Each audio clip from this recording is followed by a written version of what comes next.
खरं म्हणजे हे विचारवेध असलेलं किंवा वैचारिक देवाणघेवाण असलेला प्लॅटफॉर्म आहे.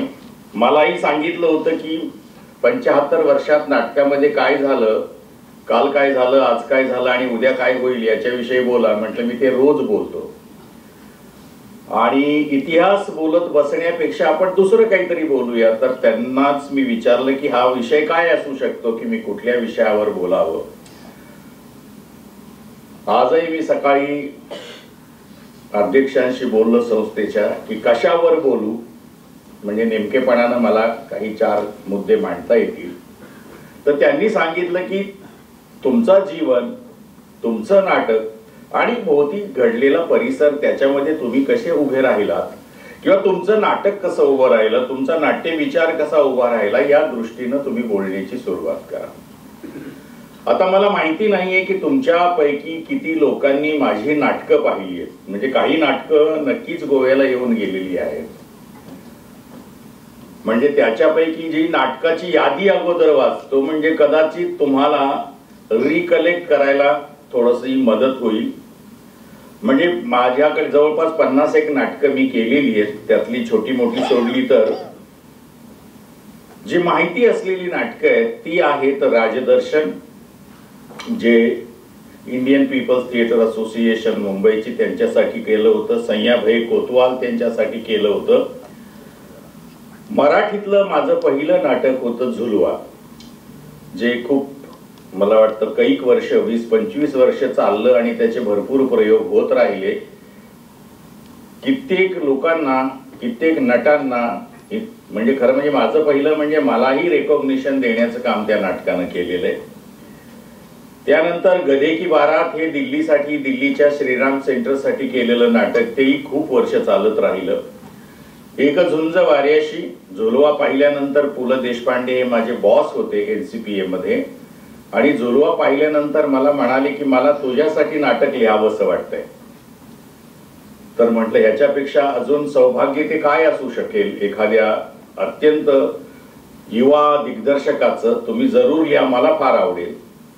आणि मग मला माझ्याकडे एक रशियन नाटक होतं दी लास्ट अपॉइंटमेंट नावाचं, व्लादिमीर दोजोरत्सेव नावाच्या नाटककाराने लिहिलेलं. ते मी त्यांना वाचायला दिलं आणि त्यानंतर त्यांनी केवळ 5 दिवसांमध्ये त्या नाटकाचं रूपांतर रात्रंदिवस बसून केलं.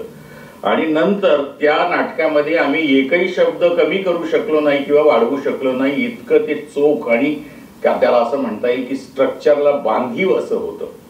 तर एक झुंज वाऱ्याशी हे नाटक आहे.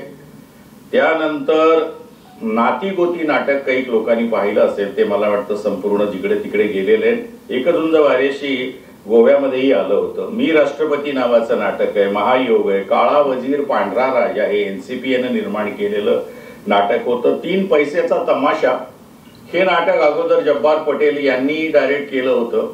पण पु ल देशपांडेंची इच्छा होती की ते ज्या शैलीमध्ये आणि ज्या फॉर्ममध्ये लिहिलंय तसं कुणीतरी त्याचा प्रयोग करावा, म्हणून त्यांच्या आग्रहाखातर मी ते नाटक पुन्हा केलं.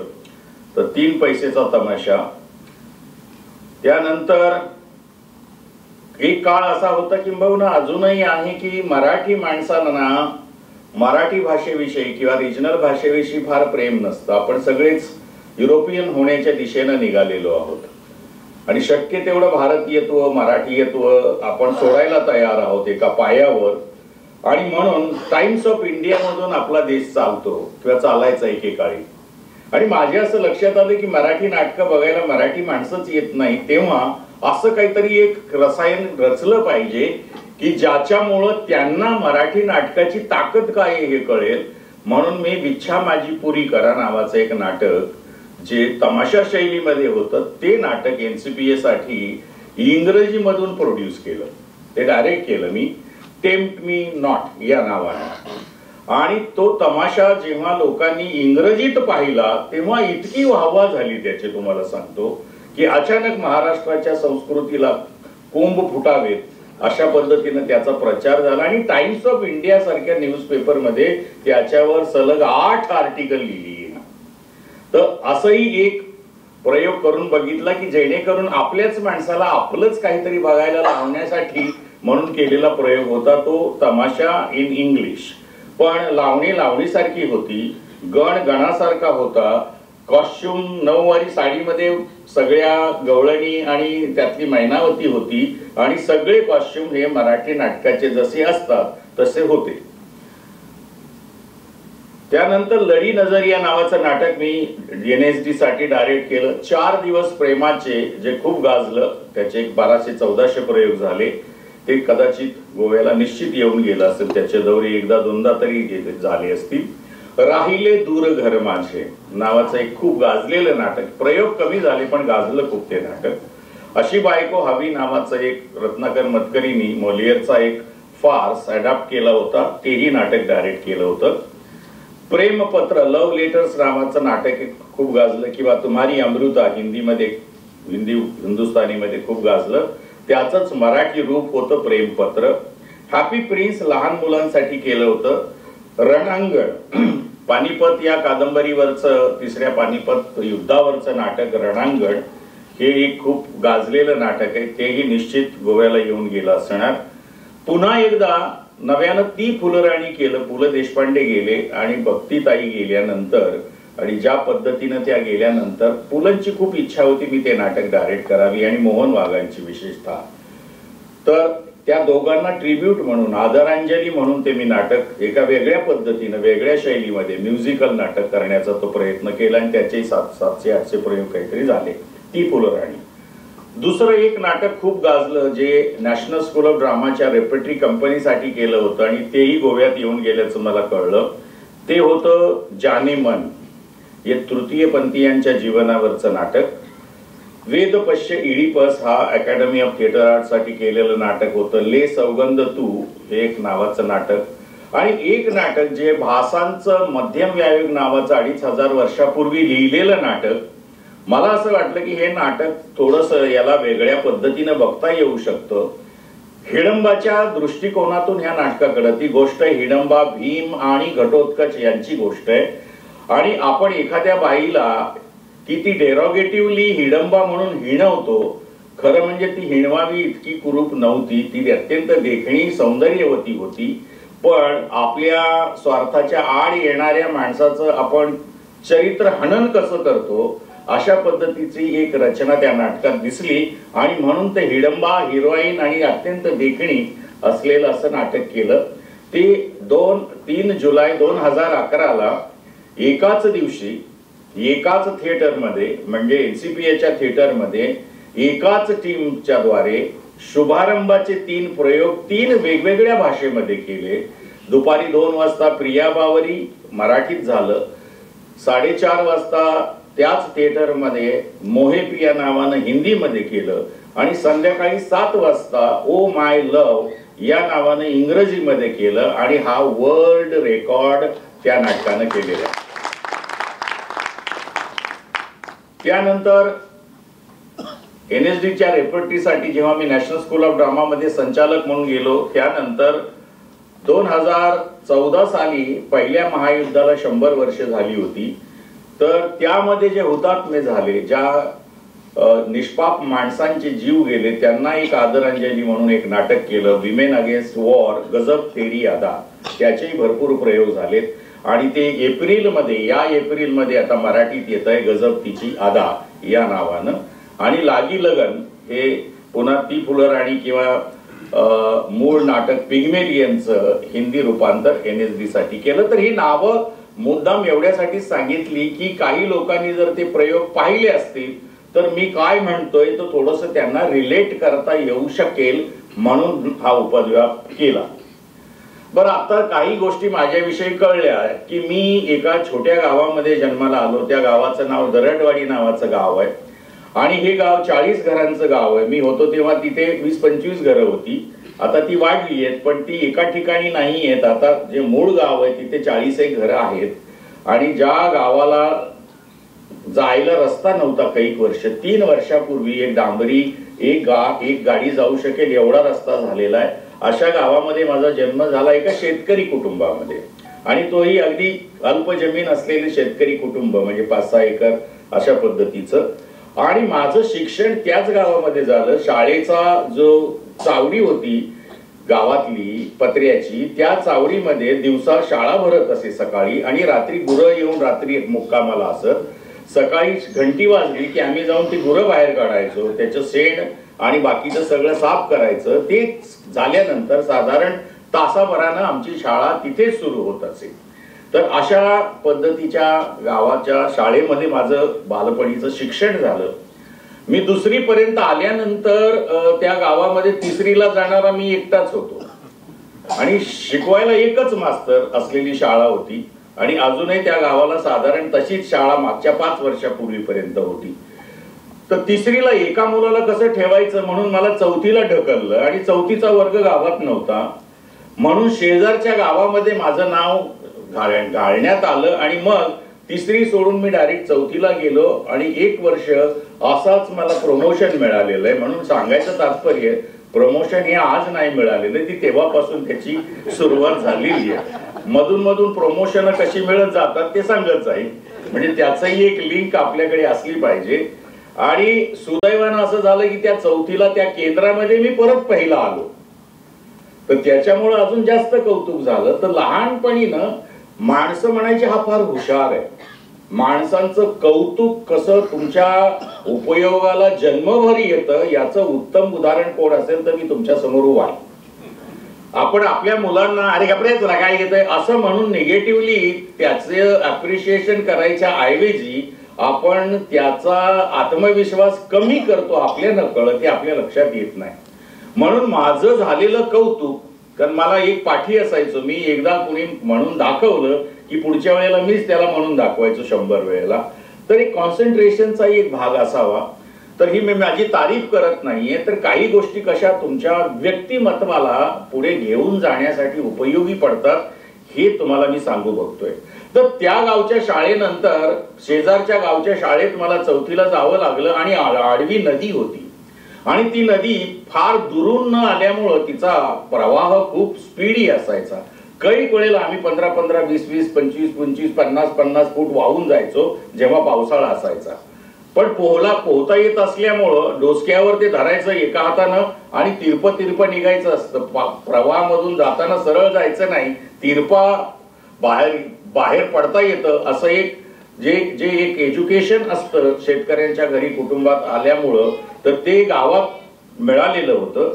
तर त्यामुळं तिथे शिकलो. त्यानंतर एका जिल्हा परिषदच्या शाळेमध्ये नेकनूर नावाचं गाव आहे, तिथे 7वी पर्यंत शिकलो. आणि आता शेवटी असं झालं की इथली शाळा संपली, तर आता कुठे जायचं, तर म्हणून जिल्ह्याचं ठिकाण बीड हे माझं जिल्ह्याचं ठिकाण आहे मराठवाड्यातलं, महाराष्ट्रातलं.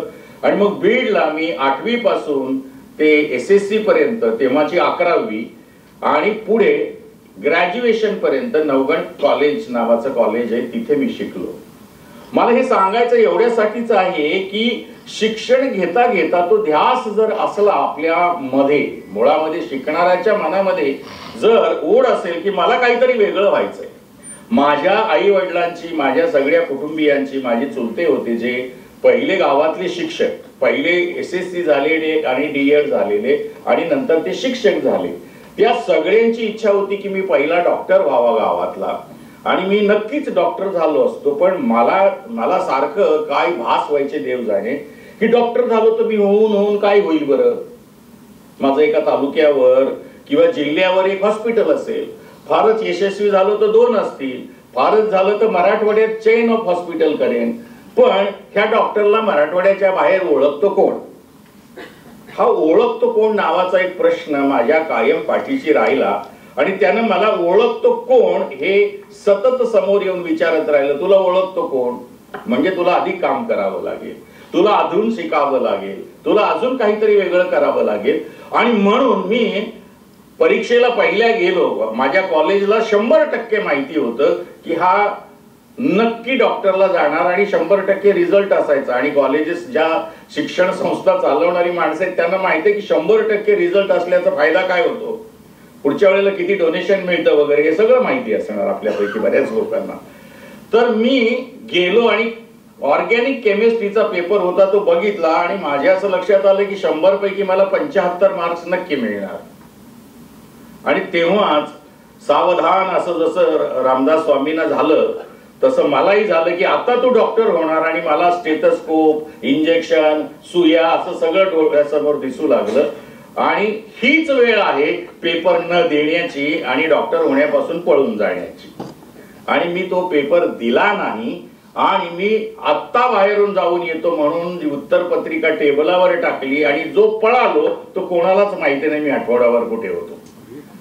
मग प्राचार्य, कारण आमच्याच कॉलेजमध्ये आमचीच परीक्षा होत असताना तर काही सगळीच मदत असते. मराठवाड्यामध्ये तर काही तेव्हा खूपच सुकाळ असायचा, काय पाहिजे ती सगळी मदत पुरवली जायची. तर त्याच्यामुळं ती मदत न घेता आपल्याला काहीतरी वेगळ्या वळणाला जायचंय, वेगळं काहीतरी प्रूव्ह करायचंय. तर घरची मंडळी खूप नाराज झाली. त्यांना माहिती झालं की मी परीक्षा दिलेली नाहीये आणि त्यांना तरी खरं वाटे ना तर शेवटापर्यंत ज्या दिवशी निकाल आला आणि माझा नंबर घेऊन ते सगळे पेपर चेक करत होते. तेव्हा पेपरमध्ये छापून नंबर यायचे की कोण पास झाला आणि कोण नापास झाला. तेव्हा माझा नंबर कुठेच दिसेना, ऍबसेंट होतो ना मी. तेव्हा त्यांच्या लक्षात आलं की यानं परीक्षा दिलेली ना. मग माझ्या चुलत्यांना मी पुढे जाताना मी त्यांना म्हटलं की होय मी परीक्षा दिली नाहीये पण मला IAS व्हायचंय, कलेक्टर व्हायचंय, म्हणून मला आर्ट्सला जायचंय सायन्स सोडून. आणि मग एरवी मी गेलो आणि त्यांनी मला विचारलं की किती पैसे पाहिजेत जाताना. मी जर म्हटलं 50 रुपये तर तो 100 रुपये द्यायचे किंवा 75 रुपये द्यायचे, म्हणेन त्याच्यापेक्षा 10-20 रुपये. तेव्हा हे खूप असायचे. या वेळेला ते म्हणाले किती लागतील, तर मी काहीतरी एक अमाऊंट म्हटलं, त्याच्यापेक्षा 10 रुपये त्यांनी कमी दिले. आणि त्यानंतर मी शपथ घालली की यानंतर मी माझ्या कुटुंबियांकडून माझ्या शिक्षणासाठी कधीही एकही रुपया घेणार नाही.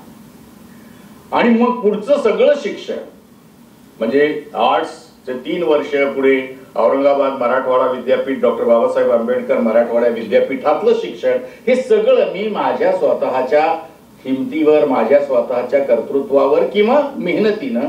मग कुठे कामं केली, काय केली हे सांगण्यात काही अर्थ नाहीये. नाहीतर आपण फक्त यशस्वी माणसं वडापाव कशी खाऊन मोठी झाली किंवा रस्त्यावर फुटपाथवर कसं राहावं लागलं, मला असं वाटतं की त्यामध्ये काही हासिल नाहीये. ते सगळ्यांच्या कुणाच्या वाट्याला येतं, कुणाच्या वाट्याला नाही येत. पण सुदैवानं खूप माणसं, खूप मित्र आणि कॉलेजमध्ये असलेले सगळे जे गुणी माणसं मिळाली. आणि वक्तृत्व म्हणजे भाषण करण्याचा एक छंद लागला. कारण तेव्हा 100 रुपये पहिलं प्राइज मिळायचं, 75 दुसरं असायचं आणि 51 तिसरं असायचं. वर्षातनं 3-4 वेळेला प्राइज मिळाले की माझा संसार एकट्याचा सुखाने पुढे चालत असे. आणि मग एक विद्यार्थ्याला जी स्कॉलरशिप मिळते हुशार विद्यार्थ्याला, ती मिळत असे.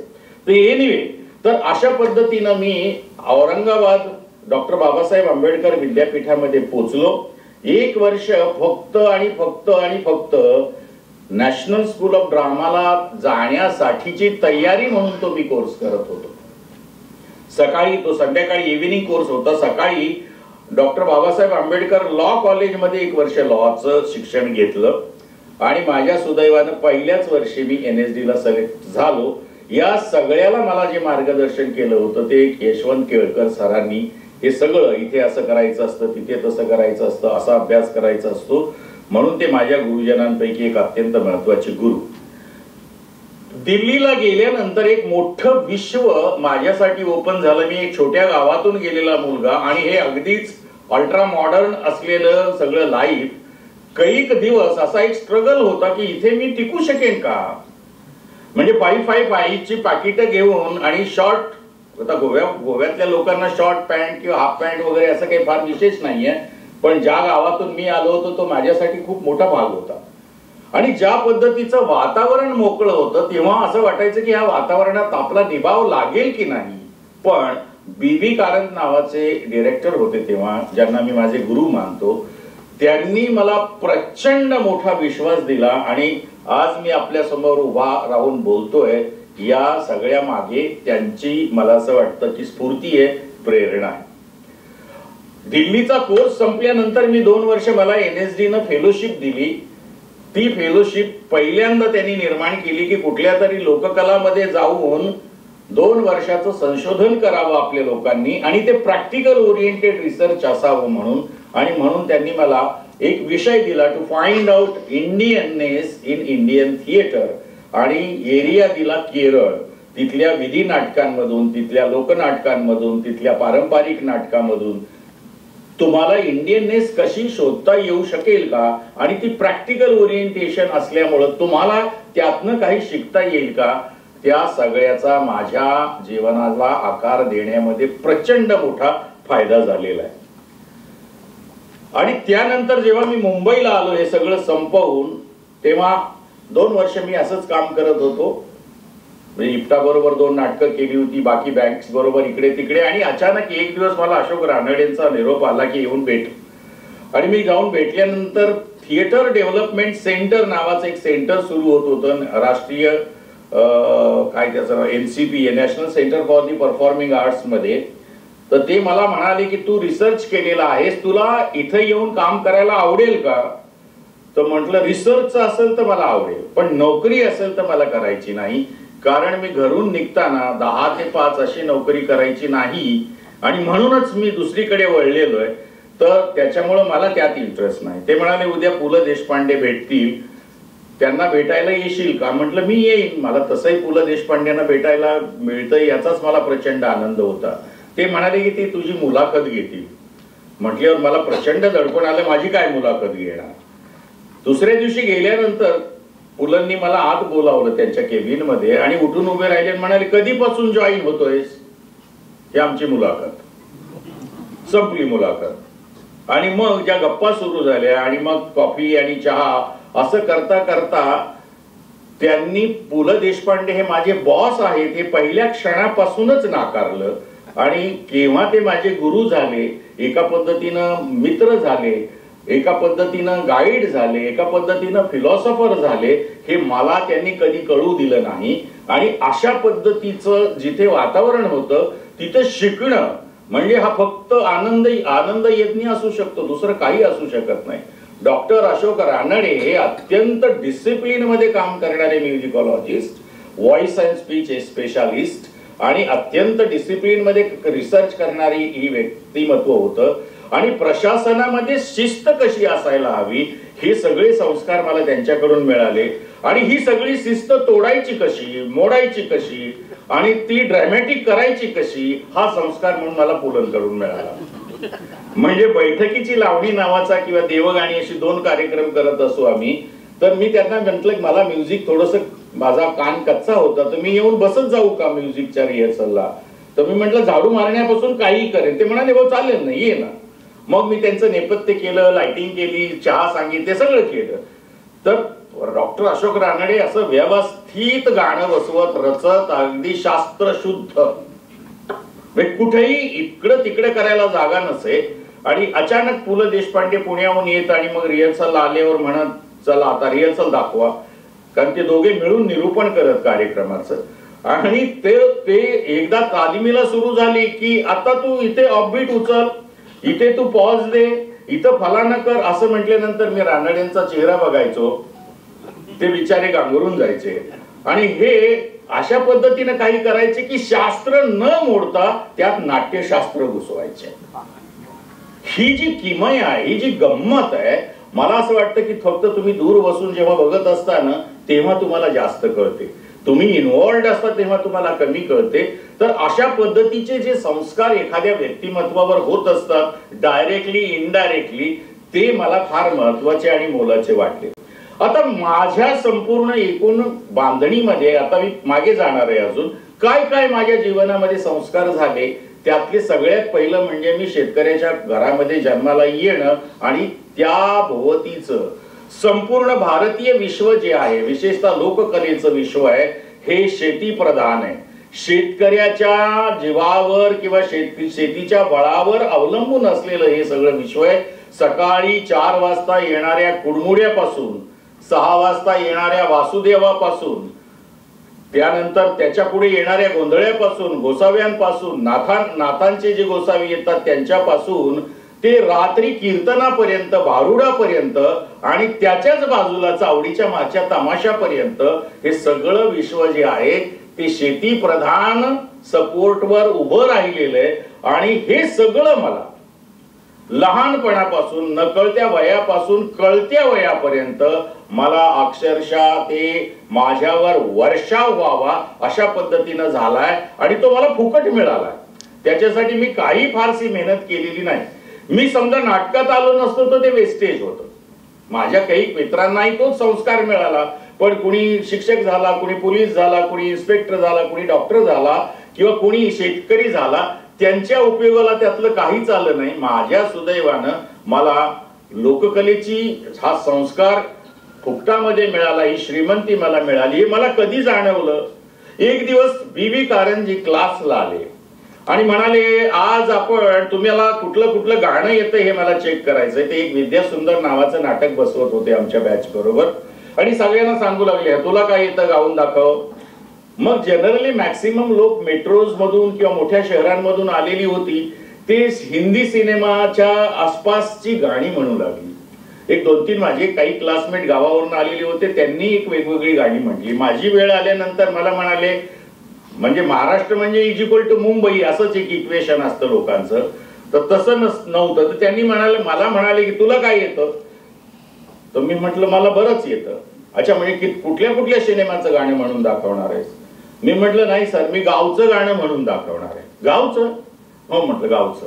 मग कुठलं येतं. मग एक भारूड म्हणून दाखवलं, मग एक आराध्याचं गाणं म्हणून दाखवलं, एक गोंधळाचं म्हणून दाखवलं. ते म्हणाले किती गाणी येतात. म्हटलं सर 200-300 तर नक्की येत असतील. म्हणजे कसं काय, त्यांना खरं म्हणजे अगोदर असं वाटलं की हा काहीतरी मोठं थाप मारतोय. म्हटलं सर माझ्या वडिलांना 700-800 येतात. मग मात्र त्यांना असा एक धक्का बसल्यासारखा झाला. म्हणाले काय करतात तुझे बाबा.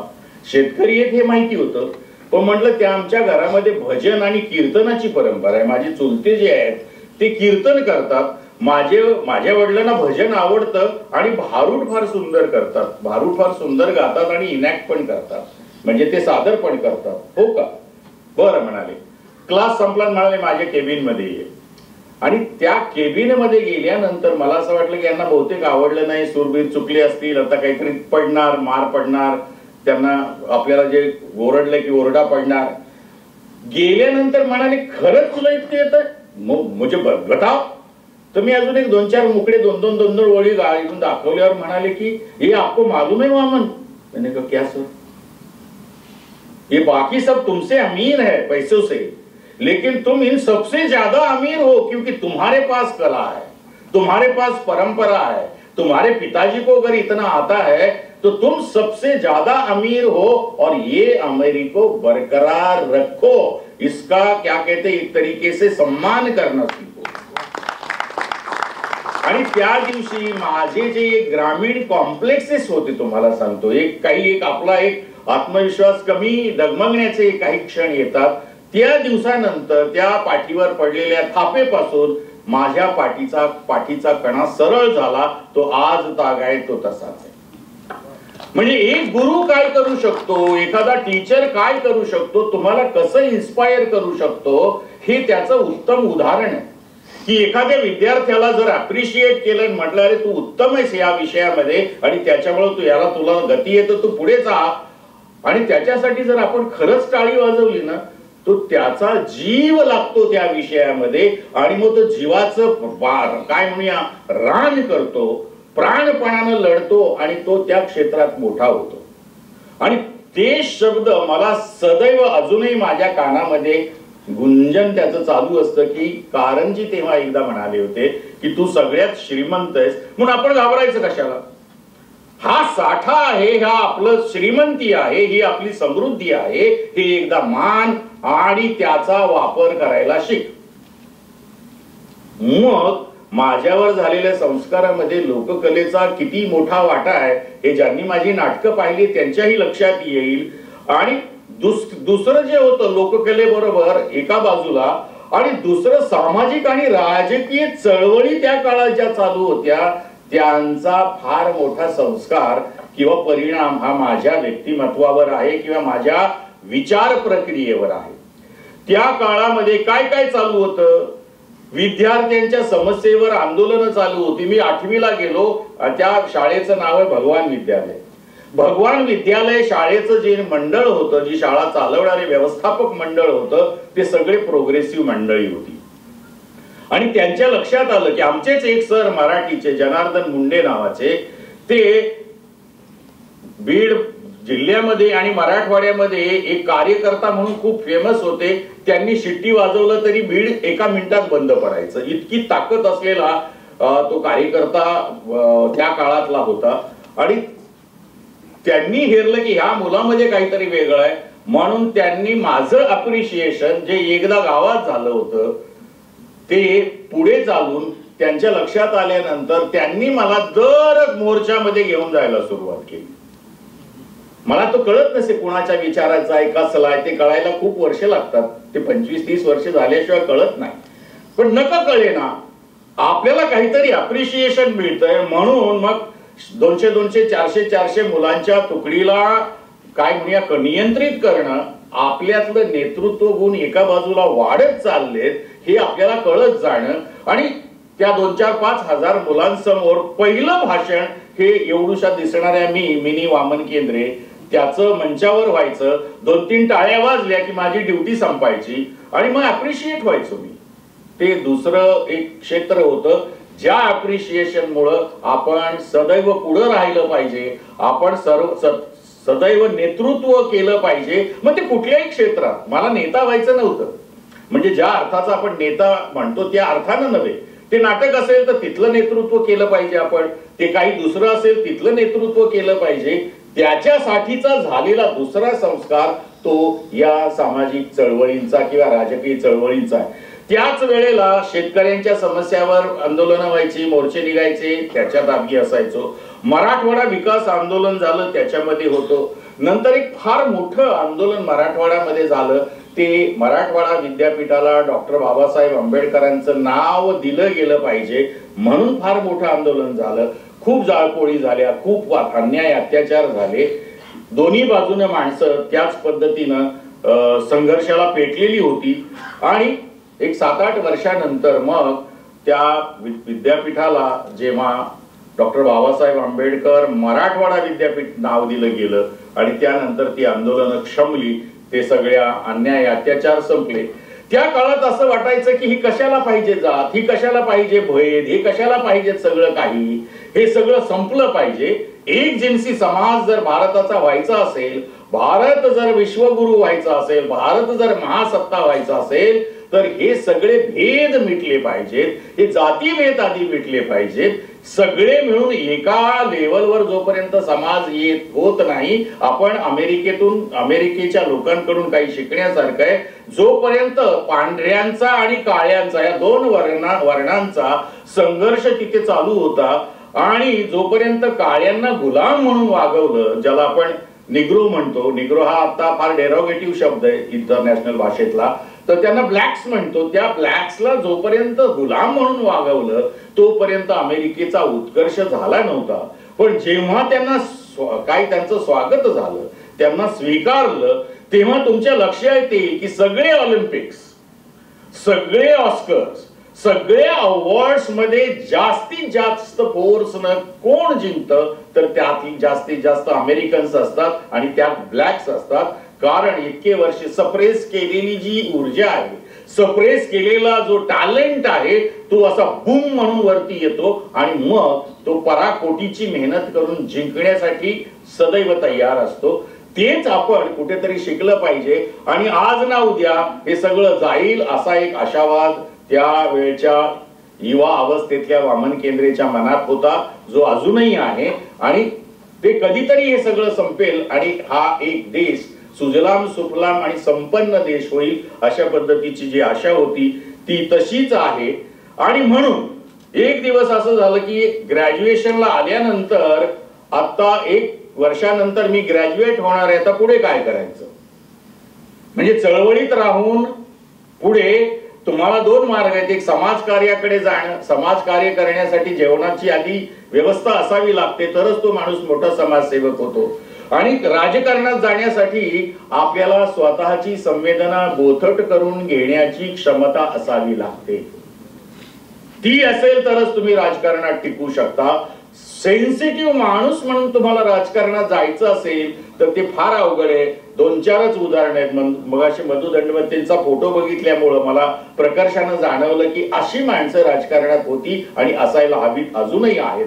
पण ते करायचं असेल तर आपल्याकडे ते आहे का? ज्या विभागामध्ये मी होतो, जी माणसं शेतकऱ्यांसाठी लढत होती, जी माणसं विद्यार्थ्यांसाठी लढत होती, ज्या क्षणी दूध डेअऱ्या आल्या त्याचे चेअरमन झाले आणि कधी त्यांनी आपले विचार विकले ते कळलं सुद्धा नाही. आणि ती सगळी अशी डोंगरासारखी माणसं श्रीमंत झालेली पाहिली आणि असं लक्षात आलं की हा आपला मार्ग नव्हे.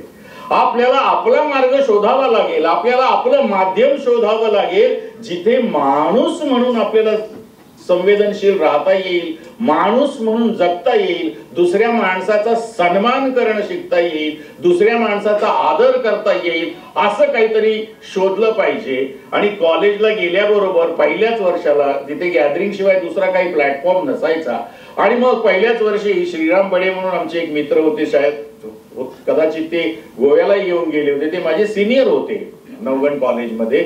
ते आणि मी मिळून एक आंबेचा गोंधळ म्हणून एक अर्ध्या तासाचा आयटम करायचो. तो इतका हिट व्हायचा दरवर्षी की अक्षरशः लोक त्या मंचावर इतके नाणी आणि पैसे फेकायचे. पैशाचा पाऊस काय असतो तुम्ही कॉलेजच्या पहिल्या वर्षालाच अनुभवला. आणि त्या पैशातून मी जसं म्हटलं की काही वक्तृत्व स्पर्धेतून आमचा खर्च चालत असे. हा गॅदरिंगचा एक आयटम असे, 4 महिन्याची ददाद नसे आम्हाला, त्यालाही नसे, मलाही नसे, आमच्या बरोबर काम करणाऱ्या कुठल्याच विद्यार्थ्याला नसे. तर तो आयटम गाजत गाजत गेला आणि दुसऱ्या वर्षी मी जेव्हा आलो तेव्हा प्रेमा तुझा रंग कसा अशा नावाचं नाटक करायला घेतलं आमच्या कॉलेजनं गॅदरिंगसाठी. ते फुल लेंथ नाटक, वसंत कानेटकरांचं नाटक. आणि मी साधारण 4.5 किंवा 5 फुटाचा असेल तेव्हा, तर त्यातल्या प्रोफेसर बल्लाळचा मेन रोल केल्याचं मला आठवतं. आणि ते नाटक बघायला साधारण 20,000 माणसं, कारण त्या गावामध्ये दुसरं कुठलंही मनोरंजनाचं साधन नव्हतं. म्हणून मग जमेल ह्या कॉलेजच्या गॅदरिंगला 2च कॉलेज होती, त्यांची आपापसात ईर्ष्या खूप असायच्या. मग या कॉलेजच्या गॅदरिंगला जा, त्या कॉलेजच्या गॅदरिंगला जा. आणि दुसऱ्या दिवशी सकाळी मी जेव्हा रस्त्यावर आलो तीच माणसं मला ओळखत होती. सगळे रिक्षावाले जे पाय रिक्षा असतात ते ओळखत होते, सगळे होते. पण काल ओळखणारे डोळे वेगळे होते आणि आजच्या डोळ्यामध्ये चमक वेगळी होती. तर मीच मला प्रश्न विचारू लागलो की काय आहे नेमकं. मग माझ्या असं लक्षात आलं काल झालेलं जे नाटक आहे आणि माझा काही जो बरा वाईट रोल झालेला आहे तो, ती चमक जी आहे ती काल मी अभिनय केलेल्या नाटक माध्यमाची आहे.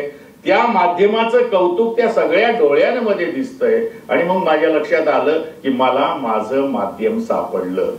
मला राजकारणात जायचं नाही, मला समाजकारणात जायचं नाही, मला जायचंय कुठे तर मला नाटकात जायचंय. आणि एक संवेदनशील म्हणून, कलावंत म्हणून मला जगता येईल. आणि जे मी या सगळ्यातनं करू बघतोय, जे विद्यार्थ्यांचे प्रश्न आहेत, शेतकऱ्यांची प्रश्न आहेत, किंवा ज्या अन्यायित माणसं आहेत त्यांच्या अन्यायाला मला माझ्या माध्यमातून वाचा फोडता येईल का, याचं उदाहरण पुढच्या उदाहरणात देतो. की मी औरंगाबादला गेलो, ऍडमिशन घेतलं औरंगाबाद विद्यापीठामध्ये, नाट्यशास्त्र विभागामध्ये, डॉक्टर बाबासाहेब आंबेडकर विद्यापीठामध्ये. आणि तेव्हा लोककथा 78 नावाचं नाटक रत्नाकर मतकरींनी केलेलं पाहण्याचा योग आला. आणि ते नाटक एका दलित स्त्रीवर झालेल्या बलात्कार आणि ती केस उभा राहणं आणि संपूर्ण कार्यकर्त्यांनी केलेला प्रोटेस्ट अशा आशयाचं नाटक होतं. ते नाटक बघितल्यानंतर मी 8 दिवस झोपू शकलो नाही. आणि मग माझ्या असं लक्षात आलं की हजारो भाषणं देऊन जो परिणाम होत नाही तो एका दृश्य श्राव्य माध्यम नाटक नावाच्या माध्यमातनं होऊ शकतो. आणि साहित्य असेल, सिनेमा असेल, नाटक असेल, हे बघणाऱ्या प्रेक्षकाला अत्यंत अंतर्मुख करू शकतं, त्याला विचार करायला लावू शकतं. हे त्या वेदनेच्या गाभ्यापर्यंत त्याच्या मनाला नेऊ शकतं. आणि मग मला पुन्हा दुसऱ्यांदा हे रिअलायझेशन झालं, yes I got my medium.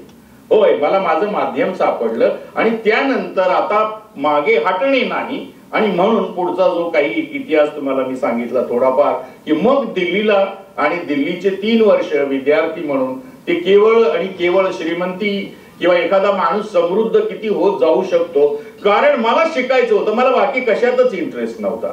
माझा 24 तासाचा एकच फोकस होता, मला नाटक शिकायचंय. मग ते वाचायचंय, लायब्ररीत मॅक्सिमम जायचंय, मला ऑडिओ व्हिज्युअल काही असेल ते बघायची आहेत, मला पुस्तकं वाचायची आहेत. मी माझा वेळ कधीही 3 वर्षात वाया घालवला नाही आणि त्यातला क्षण सेकंद अन सेकंद फक्त आणि फक्त शिक्षणासाठी घालवला. आणि निघताना माझ्या असं लक्षात आलं की जी मी गाठडी घेऊन निघालोय ही प्रचंड मोठी आहे, ही नीट रचायला मी कधी ऑप्शन केलं नाही, मला हे शिकायचं आणि मला ते शिकायचं नाही. जे जे समोर येईल ते आदाशासारखं किंवा दुष्काळातून आलेल्या माणसासारखं आवरटासारखं मी ते घेत गेलो. म्हटलं याची रचना किंवा सिस्टमॅटायझेशन ज्याला म्हणतो ते नंतर कधी जीवनामध्ये व्हायचं तेव्हा होईल, आधी गठडी बांधा. आणि अशा पद्धतीनं शिकत शिकत मी पुढे आलो आणि मुंबईला पोहोचलो. आता संपूर्ण एका शेतकऱ्याच्या कुटुंबामध्ये जन्म होणं आणि लोककलेचा वारसा परंपरेनं मिळणं, एक आधुनिक नाटकामध्ये औरंगाबाद विद्यापीठामध्ये 1 वर्ष नाट्यशास्त्र विभागाचा कोर्स करणं, त्यानंतर 3 वर्ष नॅशनल स्कूल ऑफ ड्रामा सारख्या अत्यंत आधुनिक नाट्यशास्त्राचा, पाश्चात्य नाट्यशास्त्राचा, जगातल्या नाटकाचा अभ्यास करण्याची मिळालेली संधी, आणि त्यानंतर 2 वर्ष परत बाहेर जाऊन केरळ सारख्या राज्यामध्ये, जे राज्य मला अजिबात माहिती नव्हतं. कारण आपल्याला असं वाटतं की घरात बसून आपल्याला भारत समजलाय, हा केवळ आपला भ्रम आहे. भारत एक जन्मामध्ये समजणं शक्य नाही, आणि विशेषतः सांस्कृतिक भारत जो आहे तो अत्यंत वैविध्याने नटलेला आहे. ते केवळ बोलण्यासाठी आणि मर वाटण्यासाठीच हे स्टेटमेंट नाही, हे अनुभवलेलं स्टेटमेंट आहे. जेव्हा मी केरळला गेलो त्याच्या आधी मी यक्षगान शिकण्यासाठी उडपीला गेलो होतो 1 महिनाभर, 2nd इयरला 3rd इयरला असताना. पण त्यानंतरचा पुढचा जो एक संपूर्ण विधी नाटक आहे आणि एकूणच गोव्यानंतरचा संपूर्ण जो एक सांस्कृतिक परिवेश जो आहे तो मला असं वाटतं की त्याच्यामध्ये काहीतरी वेगळं मॅजिक आहे. आणि तो संपूर्ण त्याचं नेचर, त्याची रंगसंगती, त्याचे आकार, त्याच्या ट्रीटमेंट, त्याचे म्युझिक, त्याचे इन्स्ट्रुमेंट, त्याचं वादन, त्याच्यातलं नाट्य, हे सगळंच्या सगळं हे भारतीय वाटत नाही, ते द्रविडियन वाटतं. म्हणजे भारतात द्रविड नाही तसं नाही म्हणायचं, पण जे संस्कार आपले आहेत की आपल्याला कळतं की हे हिंदुस्थानी संगीतात वाजतंय, हे साधारण आपल्या ओळखीचं आहे, हे पोशाख कधीतरी बघितलेत, याच्या पल्याडचं विश्व मला बघायला मिळालं, अनुभवायला मिळालं, शिकायला मिळालं, संशोधन करायला मिळालं, आणि प्रचंड ऊर्जा घेऊन मी परत आलो. आणि आजही जी तुम्ही नाटकं ज्यांनी बघितली, इनडायरेक्टली ती ऊर्जा, इनडायरेक्टली त्या कलर स्कीम, इनडायरेक्टली तो रफनेस जो काही नाटकाचा असतो, टेक्स्चरचा रफनेस असतो, तो सगळा माझ्या नाटकांमध्ये आपल्याला बघायला मिळतो. म्हणून एका बाजूला पारंपरिक शिक्षण, एका बाजूला आधुनिक शिक्षण, आणि आता या सगळ्या शिक्षणाचा मेळ कसा घालायचा हा यक्ष प्रश्न समोर येऊन ठाकला होता, उभा राहिला होता. तोपर्यंत भारतामध्ये आपल्याला स्वातंत्र्य मिळाल्यानंतर तोपर्यंत पाश्चात्य नाटकाचा प्रचंड मोठा पगडा होता. पारसी नाटकांचा होता, युरोपियन नाटकांचा होता, मॉलियरचा होता, शेक्सपियरचा होता, इब्सेनचा होता, बर्टोल ब्रेकचा होता. पण एक मुवमेंट अशी निघाली, एक विचार असा निघाला की आपण भारतीय दिग्दर्शकांनी, भारतीय शिक्षकांनी, भारतीय कलाकारांनी आपण आपलं नाटक शोधलं पाहिजे, आपली मुळं असलेलं नाटक शोधलं पाहिजे, अशी संपूर्ण भारतभर एक मुवमेंट निघाली. आणि त्या काळातल्या सगळ्या मोठ्या मोठ्या डिरेक्टर्सनी, मग हबीब तन्वीर असतील, विजया मेहता असतील, रतन थियाम असतील, बीवी कारंत असतील, किंवा कावालम नारायण पनीकर असतील, शांता गांधी असतील, या सगळ्यांनी किंवा त्याच्या पल्याडे अजून भरपूर डिरेक्टर्स असतील, त्यांनी आपापलं नाटक शोधायची सुरुवात केली. कोण केरळमध्ये जाऊन काम करू लागला, आपल्या भोवतीच्या परिसरात असलेल्या पारंपरिक कला प्रकारांबरोबर, लोकनाटकांबरोबर, अजून आदिम नाटकांबरोबर, कुणी रतन थियाम सारखा मणिपूरमध्ये जाऊन त्यांच्या भोवतीचा रिसोर्स कसा वापरता येईल आणि त्यातून आपली एक नाटकाची रंगभाषा ज्याला म्हणतो, नवीन पद्धतीची सादरीकरण कशी करता येतील असा एक विचार सुरू झाला. काही लोकांनी, जसं आपलं विच्छा माझी पुरी करा तमाशामध्ये सादर झालं, तसं काही, जसं जसमावडन नावाचं नाटक खूप गाजलं, ते भवाई शैलीमध्ये सादर झालं. भवाई ही लोकनाटकाची परंपरा आहे, ही गुजरातची, त्या शैलीमध्ये सादर झालं. त्याचबरोबर मॅकबेथ सारखं नाटक कारंजीने यक्षगान शैलीमध्ये सादर केलं. कथकलेमध्ये कोणी आईन्स्टाईन आणायचा प्रयत्न केला. कावलम नारायण पनीकरनी जाऊन संस्कृत नाटक कसं होतं, कसं सादर होत असेल असं संशोधन केलं, नाट्यशास्त्राला समजून घेतलं आणि त्यांच्या भोवतीचे कथकली आहे, कुडियाटम आहे, कळरी पायटू आहे, या 2-3 प्रकाराला समजून घेऊन मग मध्यम व्यायक सारखं नाटक असेल किंवा दुर्योधनाच्या जीवनावर असलेलं नाटक गुरुभंगम असेल, कर्णभारम असेल, ही नाटकं सादर करायला सुरुवात केली. आणि एक असं पीक यावं संपूर्ण भारतामध्ये. इथेही आपल्या गोव्यामध्येही मला आठवतंय तेव्हा विजय थळी आणि वैद्य या लोकांनीही इथल्या स्थानिक फॉर्म मध्ये नाटक सादर केल्याचं मला आठवतंय. ते मी नागपूरला पाहिल्याचं आठवतंय. तर अशा पद्धतीचं एक प्रचंड मोठं आंदोलन ज्याला म्हणता येईल ते भारतभर झालं. आणि मी त्यावेळेला नेमका विद्यार्थी म्हणून नॅशनल स्कूल ऑफ ड्रामा मध्ये होतो. मग कुणी सय्याभय कोतवाल नावाचं इच्छा माझी पुरी करा नाटक हिंदीमध्ये केलं आणि तमाशा शैलीमध्ये केलं. जसमावडन भवाई मधलं केलं, फलाना यक्षगान मध्ये केलं.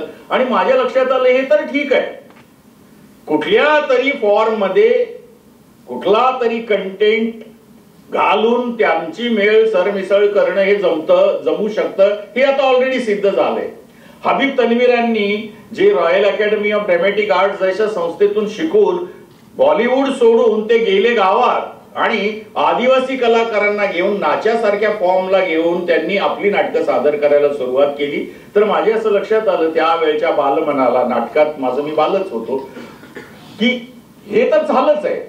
काही लोकांनी मग आता काय केलं की एखाद्या फॉर्मचं संगीत, दुसऱ्या फॉर्मचं कॉस्ट्युम, तिसऱ्या फॉर्मचे डान्स, जे खूप डेकोरेटिव्ह दिसत आहेत, खूप ड्रॅमॅटिक दिसत आहेत, ते सगळे मिक्सर करून खिचडी बनवायला सुरुवात केली.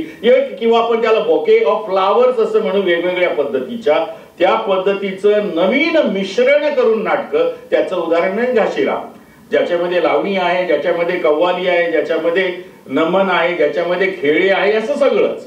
किंवा अजून तत्सम नाटकं, त्या काळामध्ये आलेली भरपूर नाटकं ही मिश्रण करायला सुरुवात केली. माझ्या असं लक्षात आलं मिश्रण करूनही कळत नाही.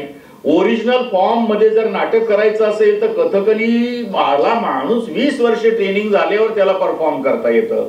कुडियाटम मध्ये 20-25 वर्ष ट्रेनिंग झाल्यावर त्याला परफॉर्म करता येतं. तमाशामध्ये अर्ध आयुष्य घातल्यानंतर त्याला सोंगाड्या होता येतं.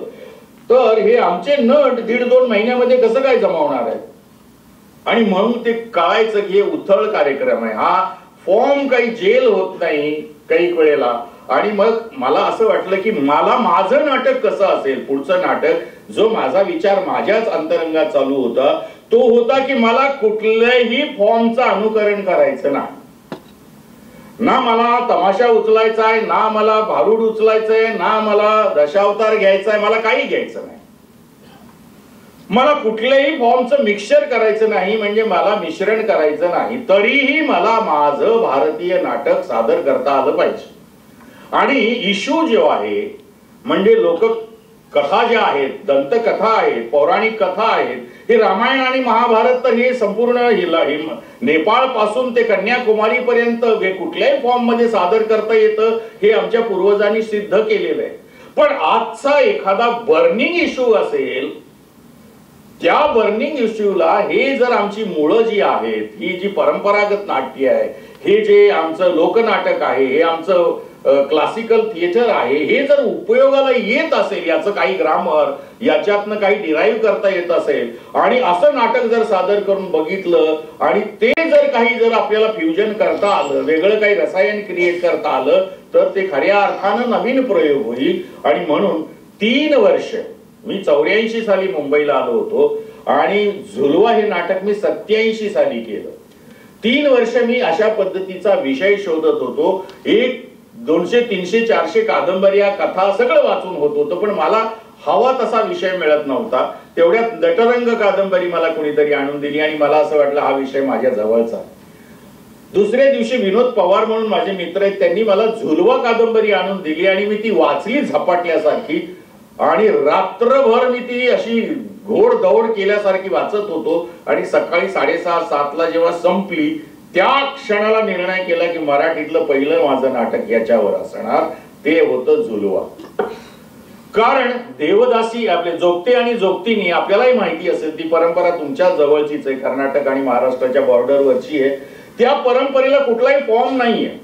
त्यांना संगीताचे काही तुकडे आहेत, त्यांचे पारंपरिक आहेत, पण कुठलाही डान्सचा फॉर्म नाही, कुठलाही सादरीकरणाचा फॉर्म नाही. जो माणूस जो जोगत्या जसा नाचेल तसा त्याचा फॉर्म, जो जी जोगती जशी नाचेल तसा, हा त्याला शिकवत नाही. तमाशातली लावणी करणारी सिनियर बाई नवीन मुलींना शिकवते, तसं त्यांच्यात काहीच नाहीये. मग आमच्या लक्षात आलं की याला काहीतरी एक नवीन ऊर्जा देणारा फॉर्म क्रिएट करता येऊ शकतो. आणि ज्यांनी झुलवा पाहिलं असेल त्यांच्या असं लक्षात आलं असेल की ओव्हरऑल संपूर्ण भारतानं ते नाटक पाहिलं की याच्यामध्ये कुठलंच काही उचललेलं नाही, कशाचंच मिश्रण केलेलं नाही. तो विषय आशय मागणी करतो त्या पद्धतीचं सादरीकरण निर्माण करणं हाच एक नवीन फॉर्म्युला होता, हीच एक नवीन शोध होता. आणि तो शोध झुलवापासून सुरू झाला आणि तो पुढे सतत आजपर्यंत तो माझ्या नाटकांमध्ये चालू आहे की त्या कंटेंट प्रमाणे, त्या नाटकाच्या आशय विषयाप्रमाणे आपण नवीन सादरीकरणाची शैली शोधणं आणि दरवेळेला काहीतरी नवीन रंगभाषा आपल्याला निर्माण करता येते का ते बघणं. आणि म्हणून माझ्या नाटकामध्ये ज्यांनी जाने मन पाहिलं असेल किंवा आता गजब तर तेरी अदा आहे ते पाहिल्यानंतर लोकांना कळतच नाहीये कुठून कसं काय सुचलेलं रसायन आहे, तेही तुम्हाला कधीतरी वर्षभराच्या आत बघायला नक्की मिळू शकतं. तर अशा पद्धतीची नाटकं करत गेलो मी. एक या विचाराची नाटकं करत गेलो की नवीन फॉर्म, आशय नवीन, फॉर्म नवीन. दुसरं काही नाटकं जसं सह्याभाई कोतवाल केलं किंवा टेम्प में नाटक केलं किंवा गधे की बारात केलं, हे तमाशामध्ये केलं. तमाशा मला खूप जवळचा आहे, कारण जेव्हा शाळेत होतो तेव्हा तमाशा बघायची परवानगी नसायची. तेव्हा सगळे झोपल्यानंतर हळूच चादरी अंगाला गुंडाळून अंधारात जाऊन घुसणे असा एक छंद होता काही मित्रांना आणि आम्हाला, आणि ती नाटकं बघायला जाणं. एका शाळेत होतो तेव्हा त्या बाजारात दर रविवारी एक कुठला तरी कनातीचा म्हणजे टेंट लावलेला तमाशा यायचा. पैसे नसायचे, 5 आणे तिकीट असायचं. तर आमच्या सगळ्यांपैकी एक जण तिकीट काढून आत जायचा. तेव्हा ते असे हातावर स्टॅम्प मारायचे बाहेर निघताना पास. तो हाताना स्टॅम्प मारायच्या आधी थुंकी लावायचा, अशी मूठ हे धरायचा, त्याच्यावर अशी तो स्टॅम्प मारला रबरी की तो अशी मूठ बंद करून बाहेर येत असे. कसं काय मित्रा असं म्हटलं की दुसऱ्या मित्राच्या हातावर तो उमटत असे. हा मित्र गेले दोघे या बाहेर येताना दुसरे हात दोन्ही त्यांचे तसंच करून येत असे. मग दुसरे 2 मित्र कसं काय मित्रा असं करून 10-12 जण आम्ही ते तमाशे बघायला जायचो. तो तमाशे मी हजारांनी पाहिलेले. आणि मी तुम्हाला सांगू का, मी नाटकात येण्याचं सगळ्यात पहिलं इन्स्पिरेशन काय आहे मला ना, हरिभाऊ अन्वीकर नावाचा एक तमाशा मंडळ होतं किंवा दत्तोबा तांबे साळी शिरोलीकर नावाचं तमाशा मंडळ होतं. त्यातले सोंगणे हे माझी प्रेरणा. मला कधीतरी वाटायचं याच्यासारखं होता आलं पाहिजे. 25-30 हजार लोकांना गदा गदा हलवता आलं पाहिजे. म्हणजे लोटपोट, कारण बसायची जागा म्हणजे नांगरटीचं शेत, नांगरलेलं शेत. ते शेत सकाळी त्या याच्यावरून अगदी पाळी घालून निघावून आऊत धरावं अशी 6 फूट झालेली शेत असायची. इतका तो परिणाम करणारे सगळे सोंगाडे असायचे. तर सांगायचं तात्पर्य की हे सगळं करत करत गेलो आणि सुदैवानं असं म्हटलं जातं की योग्य वेळेला योग्य गुरु मिळत जाणं. जसं नॅशनल स्कूल ऑफ ड्रामा मध्ये बी.व्ही. कारंत मिळाले, ज्यांच्याकडून भारतीयता आणि भारतीय नाटकाविषयीचं प्रेम मनामध्ये निर्माण झालं. बी.एम. शहा नावाचे दुसरे डायरेक्टर होते, ज्यांच्याकडून नाटक हे दृश्य कसं सुंदर होऊ शकतं, व्हिज्युअल्स कसे क्रिएट केले जाऊ शकतात, हा संस्कार मला त्यांच्याकडून मिळाला. केरळला गेल्यानंतर generally national school of drama मधून आम्ही निघालेली माणसं येताना पायी पायी घरी कधीच येत नाही. मनातून आम्ही सदैव हवेत येतो. कारण मी नॅशनल स्कूल ऑफ ड्रामा मध्ये 3 वर्ष शिकलो. 25 विद्यार्थ्यांपैकी आपलं सिलेक्शन झालेलं असतं तेव्हा तो हवेत गेलेला असतो. परंतु जमिनीवर कसं चालायचं ते दर वेळेला शिकवायचे. ओ बहुत हो गया, that was enough in Delhi. But come to conclusion असं म्हणून त्यांनी ज्या पद्धतीनं मला गाईड केलं जी शंकर पिल्ले, तर मला असं वाटतं की हे गुरु आणि मुंबईला आल्यानंतर म्हणजे बाकीचे भरपूर गुरु आहेत, अंकुरजी आहेत किंवा हबीब तन्वीर आहे ज्यांच्याकडे एकलव्यासारखं बघून शिकता आलं, पण पुढे मुंबईला आल्यानंतर डॉक्टर अशोक रानडे, पु ल देशपांडे आणि काही अवतीभोवतीचे मित्र ज्यांच्याशी डेली इंटरॅक्शन व्हायच्या, काही भांडणं व्हायची, हे नाटक चांगलं नाहीये ते म्हणायचे, आम्ही म्हणायचो याच्यासाठी चांगलंय त्याच्यासाठी चांगलं वगैरे वगैरे वगैरे, असं भरपूर लोकांनी मला शिकवलं. सुदैवानं सेसिली बेरी नावाच्या एक व्हॉइस अँड स्पीचच्या टीचर माझ्या जीवनामध्ये आल्या. मी दिल्लीत शिकत असताना त्या 2.5 महिन्यासाठी NSDत आल्या होत्या आणि व्हॉइस आणि स्पीच कडे, बोलण्याकडे आणि आवाजाच्या आपल्या गुणात्मक क्वालिटीकडे कसं लक्ष द्यायचं असतं त्यांनी 2.5 महिने शिकवलं. त्याच्या आधी डॉक्टर अशोक रानडेंनी शिकवलं होतं. म्हणून मग व्हॉइस अँड स्पीच या विषयाकडे एक कल कायमचा वाढला तो त्यांच्यामुळं. आणि सुदैव असतं काही वेळेला अलकनंदा समर्थ नावाच्या एक फार मोठ्या नटी अभिनेत्री होत्या, दुर्दैवानं त्या या कोविडच्या काळामध्ये गेल्या. त्या अत्यंत उत्तम अभिनयाच्या जगातल्या एक मोठ्या शिक्षकीपैकी त्या एक होत्या. सुदैवानं त्या मराठी होत्या, समर्थ फॅमिली मधल्या होत्या, परंतु त्यांनी एका फ्रेंच व्यक्तीबरोबर लग्न केलं आणि he used to be ambassador of France in different countries. मी NSDला शिकायला असताना नेमके त्यांच्या मिस्टरांची दिल्लीला बदली झाली आणि त्या दिल्लीत होत्या, म्हणून 2 वर्ष त्या आमच्याकडे रेग्युलर NSDत शिकायला येत होत्या. तर ही सगळी माणसं माझे गुरु. मी का सांगतोय, आणि सगळ्यात महत्वाचे आणि ज्याला इनडायरेक्ट आणि संस्कारित गुरु म्हणजे माझे वडील आणि तमाम लोक कलाकार मंडळी ज्यांच्याकडे म्हणून काय म्हणून किती शिकलो असेल त्याचा काहीही हे ठेवता येणार नाही. म्हणून मी नाटकात का आलो त्याचं कारण मी तुम्हाला सांगितलं की मला ते मोर्चे काढायचे होते, मला नेता व्हायचं होतं, मला कुणाच्या तरी डोळ्यातले अश्रू दिसत होते, मला कुणावर तरी अन्याय झालेल्या माणसाच्या बाजूने आपल्याला उभा राहता येतं का याच्यासाठी सुरू केलेली धडपड शेवटी नाटकात आल्यानंतर माझ्या प्रत्येक नाटकामध्ये तुमच्या असं लक्षात येईल की काहीतरी त्याला सामाजिक भान असल्याशिवाय, काहीतरी एक सामाजिक विषय असल्याशिवाय, सामाजिक संवेदना असल्याशिवाय, कुणाची तरी अन्यायित आश्रित माणसांची बाजू त्याच्यामध्ये असल्याशिवाय ते नाटक कंप्लीट होत नाही. अर्थात रणांगण सारखी नाटकं केली ती वेगळ्या असेसमेंटसाठी, पण त्याच्यामध्ये तेच होतं. पानिपतात हारलो तर कोण हारलं? एकटे पुण्यातून गेलेले वॉरियर हारले. त्या युद्धामध्ये गेलेली सगळी माणसं कोण होती? सगळे 18 पगड जातीची माणसं होती. 1.25 लाख मराठा जेव्हा मारला गेला आणि 9 लाख बांगड्यांचा चुराडा झाला असे आपल्याकडे म्हण आहे, ती कोण माणसं होती? ज्या नेत्यानं, ज्या ताकदीनं, ज्या एकत्रितपणानं तो संपूर्ण लढा मराठी माणसांनी दिला आणि कुठल्या दूर जाऊन दिला आणि आपलं बलिदान केलं, ते कशासाठी केलं? ते या भूमीसाठी केलं, या राष्ट्रावर झालेल्या अतिक्रमणासाठी केलं, या भूमीच्या कल्याणासाठी केलं. म्हणजे मराठ्यांनी समजा पानिपतावर जाऊन समजा लढाई केली नसती तर मराठ्यांचं काय बिघडलं असतं?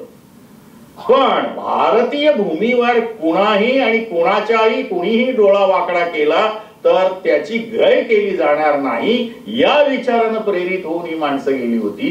तर त्या विचारासाठी आपण एक नाटक करून तरी तो विचार लोकांपर्यंत पोहोचू शकतो की नाही? तर सांगायचं तात्पर्य असं की इतकं सगळं वैविध्य, इतकी सगळी व्हरायटी, एवढं मोठं चिंतन भारताकडे आहे. आणि माझं जे अंतिम मला जे वाटतं की भारतीय नाटकाकडून खरं म्हणजे जग किंवा लोककलांकडून जग भरपूर शिकू शकतं आणि बाकी सगळ्या विषयामध्ये भारत विश्वगुरु होत जाईलच, त्यामध्ये मला कुठलीही शंका उरलेली नाही. आणि मागच्या कालखंडामध्ये, काही कालखंडामध्ये ज्या पद्धतीचा विकास आणि दिशा मिळत चाललेली आहे, विशेषतः मागच्या 2-3 महिन्यामध्ये जर आपण सगळ्या जगातली उलथापालथ पाहिली त्यानंतर आपल्या लक्षात येतं. पण अम्युनेशनच्या बळावर फार मोठी सत्ता तुम्हाला होता येईल, पण ती सस्टेन करता येईल असं नसतं. कारण कोण केव्हा तुमच्यापेक्षा जास्त आयटम बॉम्ब कुठल्या रात्रीत बनवेल याला कधीही काय म्हणूया डिस्क्लोजर नसतो. म्हणून जर सत्ता व्हायचीच असेल, जगामध्ये विश्वगुरु आपण जर होणारच असू, जे की होऊ, तर मला असं वाटतं की सांस्कृतिक दृष्ट्या किंवा संस्कृती ही आपली सॉफ्ट पॉवर आहे. कारण त्याच्या इतका रंग, त्याच्या इतका आकार, त्याच्या इतका गंध, त्याच्या इतकं रूप आणि त्याच्या इतकं सौंदर्य आणि आपल्या सौंदर्य अनुभूतीची समृद्धी ही जगाला विश्वशांतीकडे नेऊ शकते, समृद्ध करू शकते, एवढं मला या क्षणी वाटतं. मला इथे बोलावलं त्याबद्दल मी आपले मनापासून आभार मानतो आणि मी माझं पहिलं एक वक्तव्य इथे थांबतो. जय हिंद. द्यावी मती गणच गायाला रे है, द्यावी मती आम्हा गायला, द्यावी मती आम्हा गायला. नाचत नाचत आले गणपतीन पायी घागऱ्या वाजती, नाचत नाचत आले गणपतीन पायी घागऱ्या वाजती. अंगी सेंदुराची उटीन कापूर कस्तूर ललाटी, अंगी सेंदुराची उटीन कापूर कस्तूर ललाटी. गणतुराया लवकर ये, लवकर ये, गणतुराया लवकर ये, लवकर ये, गणतुराया लवकर ये, लवकर ये.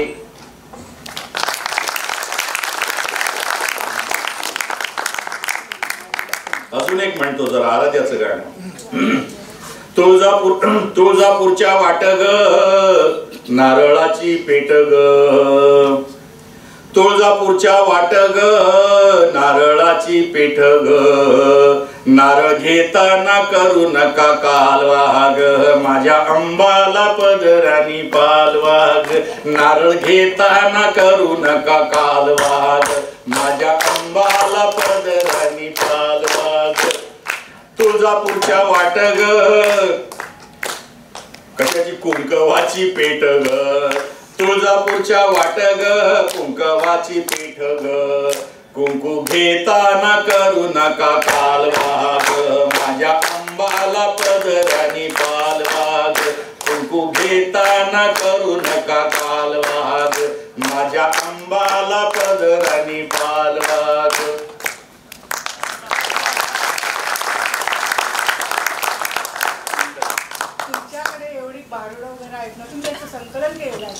नाही नाही, माझं मी खरं म्हणजे माझ्या वडील गेल्यानंतर माझ्या गावाला, त्या छोट्याशा गावाला राष्ट्रीय भारूड महोत्सव भरवायची सुरुवात केली. म्हणजे मी आतापर्यंत 6 आम्ही राष्ट्रीय भारूड महोत्सव भरवले.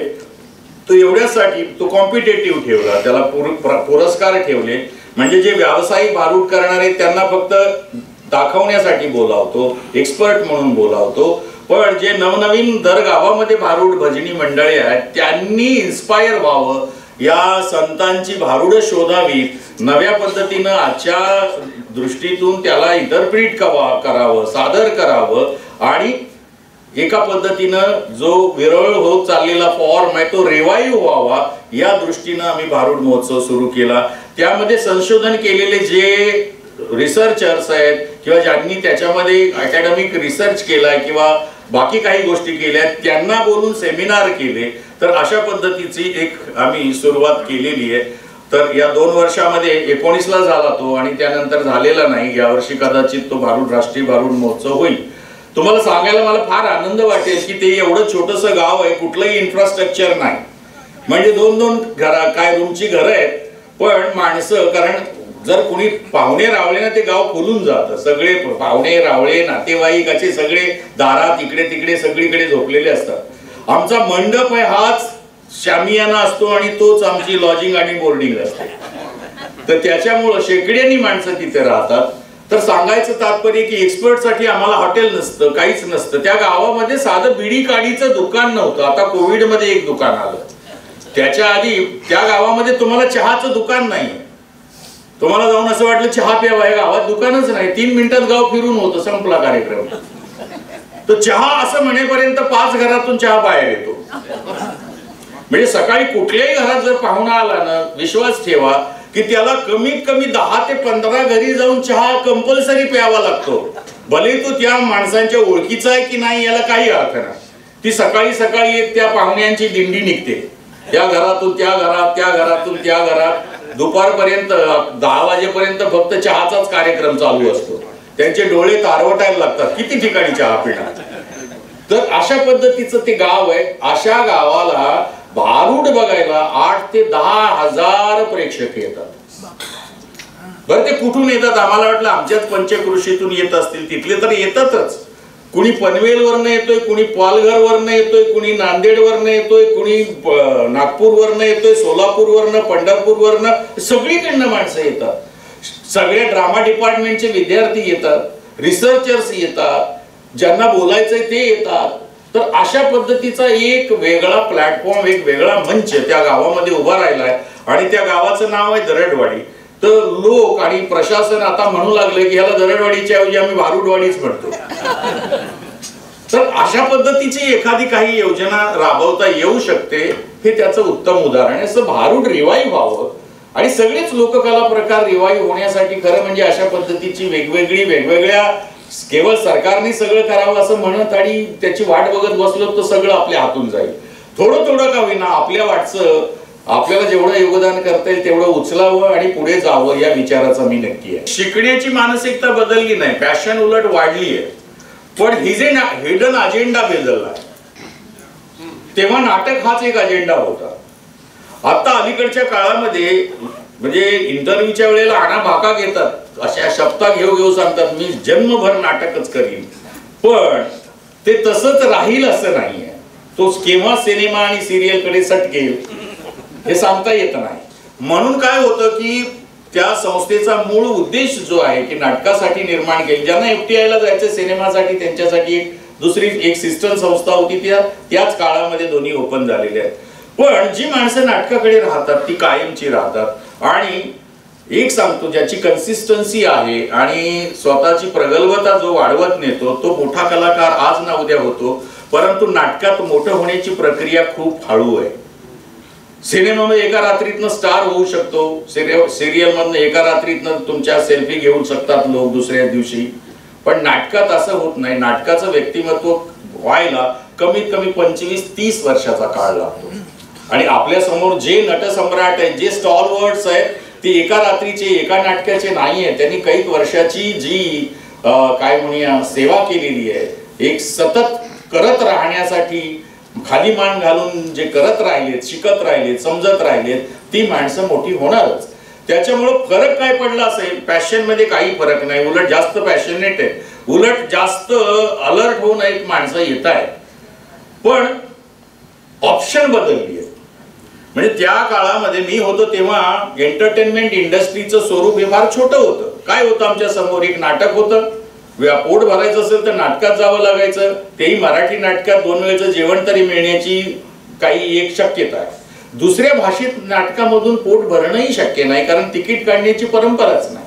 मुळामध्ये नाटक बघण्याचा विचारच नाही. नाटक हा त्यांच्या जीवनाचा अविभाज्य भागच बनलेला नाही. महाराष्ट्रात किंवा गोव्यात तरी आपल्याला 1-5% माणसं नाटक बघतात, साहित्य वाचतात, पुस्तकं वाचतात, संगीत ऐकतात, नृत्य बघतात. परंतु काही राज्य असे की त्यांना आणि या संपूर्ण आविष्काराचं माध्यमांचं फार काही त्यांच्या जगण्याशी संबंध नाही. मग अशा वेळेला तिकीट काढणार कोण, ते पैसे काय इन्व्हेस्ट करणार कोण? मग त्यांचं पोट भरत नाही आणि अपरिहार्यपणे मग त्यांना दुसरं माध्यम शोधावं लागतं. तर त्या कालखंडामध्ये एक सिनेमा होता, कधीतरी रेडिओ होता आणि एक नाटक होतं. आता इतक्या मोठ्या प्रमाणामध्ये एंटरटेनमेंट इंडस्ट्रीचं स्वरूप बदललंय की एक 25 आणि 30 माणसांना शिकवून होणार काय? जो लागणारं टॅलेंट आहे त्या इंडस्ट्रीला, मग ती नाटकाची इंडस्ट्री असेल, ती सिनेमाची असेल, ती टेलिव्हिजनची असेल, ते OTT प्लॅटफॉर्म्स असतील किंवा ऍडव्हर्टाईजचं वर्ल्ड असेल किंवा रेडिओ आणि FM रेडिओ असतील, याचं प्रचंड मोठ्या प्रमाणामध्ये संपूर्ण जगाचे इंडस्ट्रियलिस्ट त्याच्यामध्ये आता घुसू लागलेले. तर त्याच्यामुळं व्यापकत्व वाढलंय. पण पेशन्स आणि संयम जो लागत होता नाटकात व्यक्तिमत्व व्हायला, तो आता उरला की नाही असा एक प्रश्न मनामध्ये पडू लागलेला आहे. कदाचित त्याचं उत्तर येणाऱ्या 5-10 वर्षात मिळेल. आपल्या नाटकं वेगवेगळ्या ठिकाणी जाऊन NSD न केली.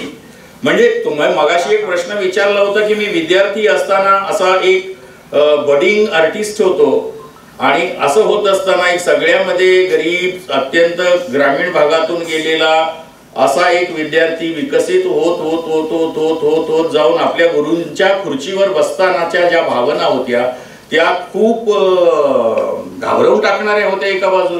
एका बाजूला प्रचंड रिस्पॉन्सिबिलिटीचा काय म्हणूया तुम्हाला जाणीव करून देणाऱ्या होत्या. आणि म्हणून मग सतत जागं राहणं, 5 वर्ष 5.25 वर्ष जे काही राहिलो मी, सदैव डोळे उघडे ठेवून काम करत राहणं हाच त्याच्यावरचा मार्ग होता. कारण नॅशनल स्कूल ऑफ ड्रामा आहे छोटीशी एक संस्था, 25 विद्यार्थ्यांना घेऊन शिकवणारी. पण संपूर्ण भारताच्या नाट्यविश्वाला असं वाटतं की याचा लाभ माझ्यापर्यंत पोहोचला पाहिजे, किमान कनेक्टिव्हिटी माझ्यापर्यंत पोहोचली पाहिजे, किमान त्यांच्या नाटकाचे प्रयोग माझ्यापर्यंत पोहोचले पाहिजेत किंवा माझं नाटक तिथपर्यंत गेलं पाहिजे. हा एक प्रगल्भ विश्वास लोकांच्या मनामध्ये निर्माण करण्याचं म्हणून 4 ठिकाणी 4 सेंटर्स उभी केली गेली. नंतर जे महोत्सव झाले किंवा थिएटर ऑलिम्पिक्स करण्यामागचं कारण काय होतं? जगामध्ये जसं स्पोर्ट्स ऑलिम्पिक्स होतं, पहिलं जे ऑलिम्पिक्स झालं सुरुवातीला त्याच्यामध्ये केवळ स्पोर्ट्स नव्हते, त्याच्यामध्ये स्पोर्ट्सही होते, त्याच्यामध्ये डान्सही होता, त्याच्यामध्ये संगीतही होतं, त्याच्यामध्ये नाटकही होतं आणि व्हिज्युअल आर्ट्स पण होत्या. पण हळूहळू खेळवाल्यांनी यांना केव्हा बाजूला टाकलं यांनाच कळलं नाही. आणि मग आता जे ऑलिम्पिक्स झालंय, जे पॉप्युलर ऑलिम्पिक्स आहे ते फक्त खेळांचं झालेलं आहे. पण काही नाटकवाले एकत्र आले आणि त्यांना असं लक्षात आलं की आपण एकेकाळी या ऑलिम्पिकचा हिस्सा होतो, पण आपण आता बाजूला पडलेलो आहोत, तो का आपण आपलं ऑलिम्पिक का नाही सुरू करू? मग एक 10-15 डिरेक्टर्स सगळ्या विश्वातले एकत्र आले आणि त्यांनी आपलं ऑलिम्पिक सुरू केलं. मग ते सुरुवातीला पहिलं ग्रीक देशामध्ये झालं, मग दर 4 वर्षांनी दुसऱ्या तिसऱ्या असं देशामध्ये होऊ लागलं. 8वं जे व्हायचं होतं ते आम्हाला कळाल्यानंतर आम्ही आमच्या मिनिस्ट्रीला आणि सगळ्या जे काही अधिकारी वर्ग असतो त्यांना विचारून की असं झालं नाही, आपल्याला त्यांनी जर यजमानपद दिलं तर घ्यायचं का? तर मिनिस्ट्रीनी एक क्षणाचा विलंब न करता सांगितलं नाही, आपल्याला घ्यायचंय. आणि नरेंद्र मोदी सारखे पंतप्रधान असताना अशा पद्धतीचं एक ऑलिम्पिक होणं हा पण एक अचिव्हमेंटचा भाग आहे. तर तेव्हा हे सगळं घेतलं गेलं आणि आतापर्यंत जे 7 झाले होते, किंवा असं म्हटलं जातंय जगामध्ये आता की जगाच्या इतिहासामध्ये एका ठिकाणी याच्यापेक्षा मोठे प्रयोग झाले असतील किंवा फेस्टिवल झाले असतील, ऑलिम्पिक झाले असतील, पण भारतासारख्या व्यापक देशामध्ये 51 दिवसामध्ये 17 शहरामध्ये, म्हणजे कुठे जम्मू काश्मीर आणि कुठे केरळ, इकडे कुठे आसाम आणि मणिपूर पासून ते इकडे अहमदाबाद पर्यंत, अशा संपूर्ण 17 राज्यामध्ये 17 शहरामध्ये जवळजवळ 1,500 म्हणजे मेन प्रयोग 450, 300 युवा कलाकारांचे प्रयोग, जे कॉलेज गोईंग स्टुडंट्स आहेत ते सिलेक्टेड प्रयोग, आणि हे जे आपले लोककलाकार आहेत, स्ट्रीट कलाकार आहेत, आदिम कलाकार आहेत, कव्वालीवाले, हे वाले, यांचे 600-700 शोज, असे 1,500 शो त्या 51 दिवसामध्ये झाले. आणि त्याच्यामध्ये यामध्ये 32 देशांनी भाग घेतला होता. तर एकूण 25,000 कलाकार कुठून आले, कुठे गेले हे कोणालाही कळलं नाही. इतक्या सुदैवानं त्याचं व्यवस्थापन व्यवस्थित झालं आणि एक भारत सुद्धा अशा पद्धतीचा प्रचंड मोठा काय म्हणूया इव्हेंट अत्यंत वेल काय म्हणूया प्रोफेशनली करू शकतो, हा मेसेज जगभर गेलेला आहे. आपण त्यांची नाटकं बघितली तशी त्यांना आपली नाटकं दाखवण्याचा आम्ही एक घाट घातला होता. जे परदेशी ऑडियन्स येईल त्यांना भारतीय नाटकं दाखवायची, परदेशी नाटकं त्यांना द्यायचीच नाही तिकीट किंवा पासेस. तर अशा पद्धतीने एक फार मोठा इव्हेंट झाला. त्याचं एवढंच आमच्या मनामध्ये होतं की भारतीय नाटकाला विश्वाच्या उंबरठ्यावर आता एकदा नीट ठेवलं पाहिजे. कारण ब्रिटिशांनी शेक्सपियर आपल्यापर्यंत जाणीवपूर्वक आणलेला आहे, त्यांनी जगभर शेक्सपियरला नेला. ती जाणीवपूर्वक त्यांची पॉलिसी होती. कारण कल्चरल सुप्रिमेसी ही जगामध्ये कैक शेकडे वर्ष टिकत असते, बाकीच्या सुप्रिमेसी येतात जातात. त्यानंतर तुमच्या असं लक्षात येईल की बर्टोल्ट ब्रेक्ट सारखा एक प्लेराईट आणि एक वेगळ्या विचार एलिनेशनची थेरी घेऊन आलेला माणूस जर्मन सरकारने, जर्मन समाजाने संपूर्ण जगभर पेरला आणि तो टिकला. कारण टिकला त्या बळावर टिकतो, विचारांच्या बळावर टिकतात, किंवा आशयाच्या बळावर टिकतात. शेक्सपियर अजूनही आपण करतो, बर्टोल्ट ब्रेख्ट अजूनही आपण करतो. नॉर्वे सारख्या गव्हर्नमेंटला असं वाटलं, त्या समाजाला असं वाटलं की आपल्याकडे इब्सेन नावाचा माणूस आहे आणि हा अत्यंत वेगळा ट्रेंड घेऊन आलेला माणूस आहे, म्हणून वास्तववादी नाटकाचा ट्रेंड घेऊन तो संपूर्ण जगभर त्यांनी पसरवला आणि तो जगभर टिकला. तसंच चेकोवच्या बाबतीत, गोर्कीच्या बाबतीत रशियाने केलं, स्टॅनिस्लॉव्स्कीच्या बाबतीत रशियाने केलं. पण हे सगळं बघत असताना भारतीय समाज म्हणून, भारत देश म्हणून, भारतीय कलावंत म्हणून, भारतीय संस्था म्हणून आपण असं काय केलं तर आपल्या लक्षात येईल की तुरळक प्रयोग आपले जे काही इंटरनॅशनल फेस्टिवल मध्ये गेले असतील ते सोडता असा एक सामुदायिक प्रयत्न कधी झाला नव्हता. आणि तो करण्याचा आता खरं म्हणजे कालखंड आलाय की ज्या देशाकडे कालिदास आहे, ज्या देशाकडे भास आहे, ज्या देशाकडे रवींद्रनाथ टागोर आहे, ज्या देशाकडे विजय तेंडुलकर आहे, गिरीश कार्नाड आहे, मोहन राकेश आहे, बादल सरकार आहे किंवा त्याच्या पुढचे सगळे प्ले राईट आहेत आणि हजार शेकडो भाषेमध्ये आपल्याकडे नाटक होतं, हे जगाला माहिती नाही. काही एक अकॅडमिशियन आणि स्कॉलर सोडले तर संपूर्ण एशियामधून बर्टोल्ट ब्रेख्टनं एलिनेशनची थेअरी घेतली. एन्व्हायरमेंटल थिएटरचा विचार हा रिचर्ड शेकनर येतो, रामनगरची रामलीला बघतो आणि तिथे जाऊन एन्व्हायरमेंटल थिएटर नावाची संकल्पना मांडतो आणि त्याला जग मान्यता मिळते. हे सगळं भारतीय रिसोर्स मधून झालेलं आहे. मग आपणच अशा पद्धतीच्या आपल्या नाटकाचं प्रोजेक्शन जगभर करण्याची, नुसतं नाटकाचंच नव्हे, साहित्याचा आहे, सिनेमाचा आहे, व्हिज्युअल आर्ट्स आहे, ते करण्याचा हा खरा कालखंड आहे आणि सरकार यासाठी प्रयत्नशील आहे. आणि म्हणूनच मला असं वाटतं की हे होणं गरजेचं आहे.